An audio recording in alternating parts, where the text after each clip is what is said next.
Armed Forces of the Philippines pinarangalan ang mga tropa ng sundalong ipinadala sa Golan Heights at Liberia bilang peacekeepers. Para sa detalye, balitaan mo kami Julius Disamburon.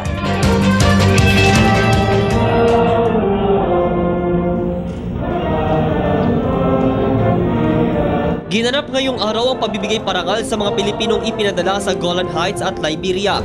Pasado alas 8 ng umaga nang simula ng seremonya sa grandstand ng hukbong sandatahan ng Pilipinas. Panauhing pandangal dito si AFP Chief of Staff General Emmanuel Bautista. Sa kanyang mensahe para sa mga tropa ng sundalo, nagpasalamat siya sa mga ito sa ginawa nilang katapangan. Tunay nga't aniya na sila ay maituturing na mga world-class soldiers. Of course, concerned tayo nung nangyayari doon yung mga kidnappings and of course yung naiipit sila sa gitna ng labanan. But despite of that, I was very confident because I know our people are very capable and they can handle that situation. Where did I doubt the capability of our soldiers, and we are very proud of our soldiers. 21 miyembro ng 6th Philippine Contingent to Golan Heights ang mga napasama sa insidente ng kidnapping sa ceasefire zone sa Syria at Israel.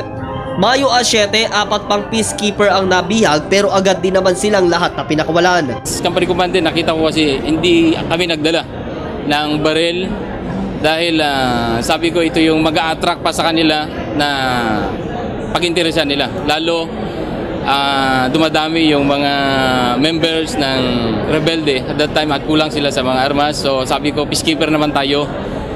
Ito yung gagamitin natin, yung pagiging peacekeeper para i-negotiate kung magkaroon na ng problema.